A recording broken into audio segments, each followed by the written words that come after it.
Okay, let's go through the process of getting these images into Photoshop and editing your black and white images. Okay, so we have our card inserted in the computer. It comes up here. If you haven't named it, it is called No Name. Double click on that. We're going to go into DCIM or whatever your is called. You should see some folders on it. If you just click through, you'll find your photos. So I took some images this morning. Now I had set to JPEG and RAW. Now my JPEG settings were on the low setting. I wanted to keep those kind of small. Um, so you can see I can tell by the file sizes. These RAW files are 86 megabytes. The JPEGs are 8.5. All right, I want to get these out into a folder on the desktop. I'm going to right click on the desktop, hit new folder. I'm going to name that for this project with my name, Davis Abstract Project. All right, let's open that. I'm going to select these photos. If I hit the Command key, I can select them sequentially, and I'll just grab those ones there. Hold Command button again, or just drag them over. It'll copy them off the card. If they're on the desktop, you might need to Command and copy them that way. Okay, so now they are in there. I have a folder. They're in the folder. You can rename these if you want, but we'll wait on that. Going to go to. We're going to make a little contact sheet so we can kind of see what they are. I can also just kind of hold the space bar down, highlight them, hold the space bar down, tap the down arrow key, and kind of move through them like that. But let's make a little contact sheet. This is going to come in handy when we're printing and also give you a way to kind of look at them in Photoshop. So let's go down. I have Photoshop's already open. We're on the kind of default screen here. We're just going to go to File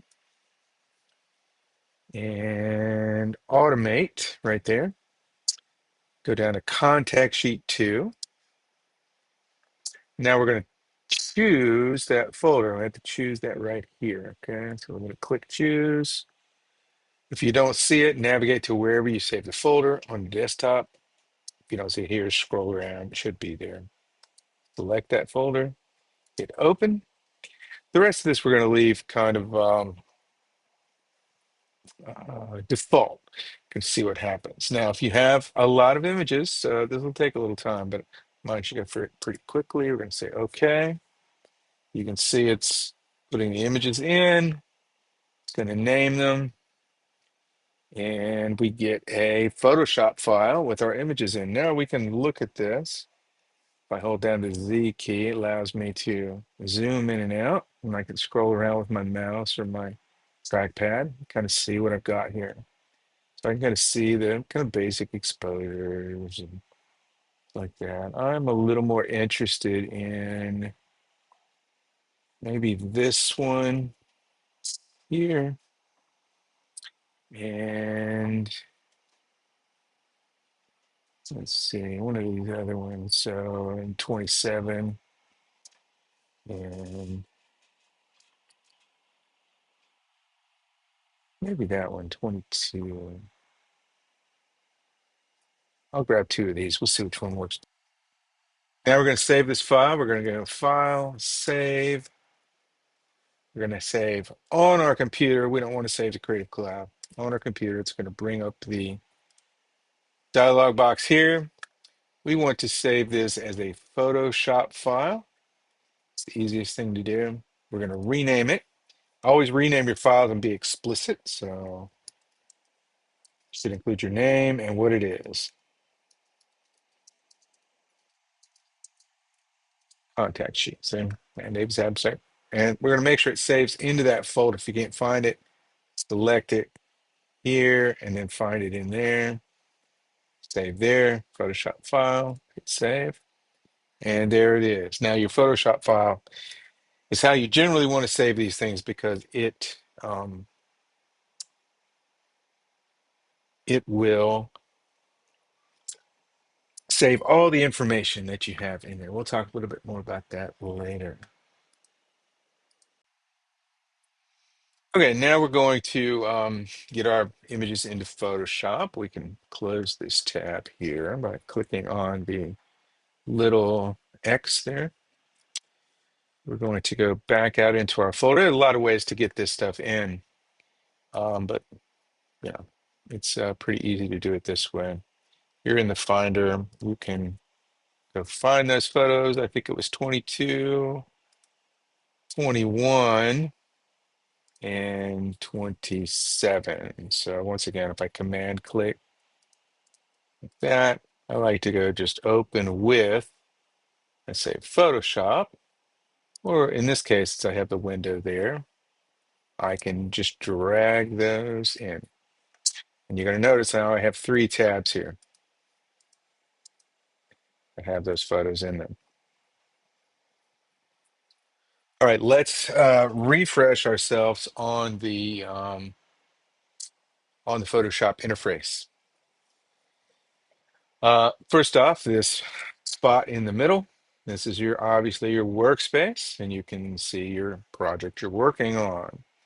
We have multiple documents here in tabs. We can move between them. Um, First thing you're going to notice, kind of a high level to a low level, is the menu bar up here. Now, on a PC, I believe the menu bar is at the top of the window, whereas on a Mac, it stays at the top of your screen.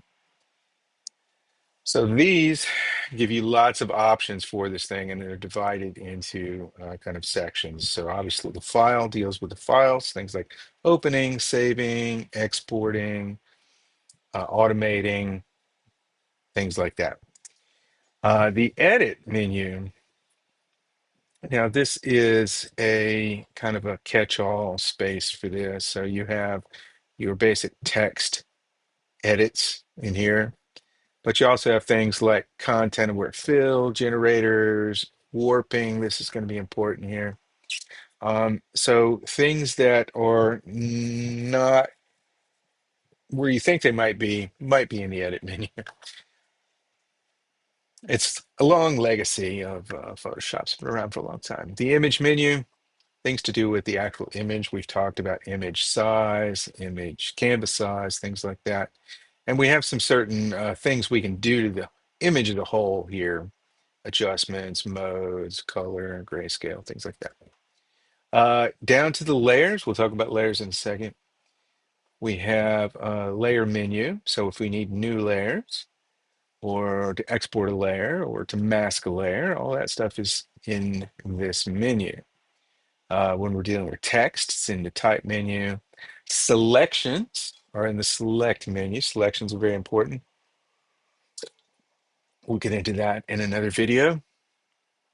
The filter menu is here. Now, this is, we're not going to use much of this, except unless we need to lens correction or maybe in our raw workflow.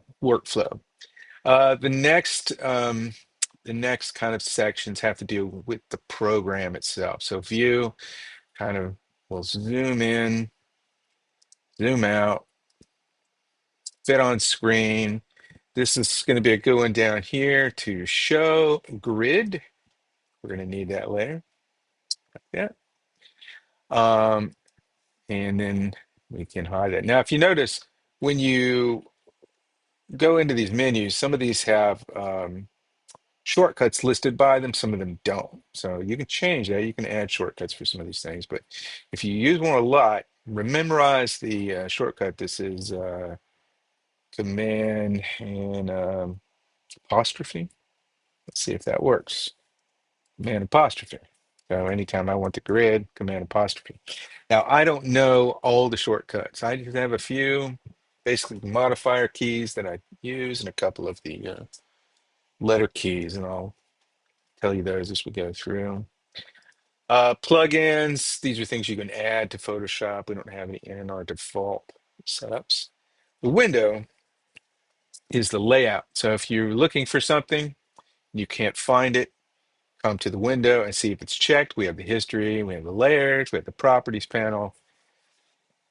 And the ones that are hidden, if we go over here to the panels menu, if I click on adjustments, now it's highlighted here. So just be aware that they can be here, and if they're hidden, they're not checked. But if you need them, you can come over here and you know, move between them like that. All right, I'll go through this quick as we touched on it last class. Here's your toolbar. So anytime you want to start to do something to the image, you need a tool to do it with. They all live here, and you can click and hold, and each tool has kind of a subset of tools underneath, sort of different variations on those tools. And each tool has a set of properties. So if I click on this rectangular marquee tool, which allows me to make a selection, I can come up here and adjust how that tool works in what's called the options bar up here. So I can do things like feather that, which makes this selection softer. I can make it a fixed ratio or fixed size. If I click on that, I can make it a square.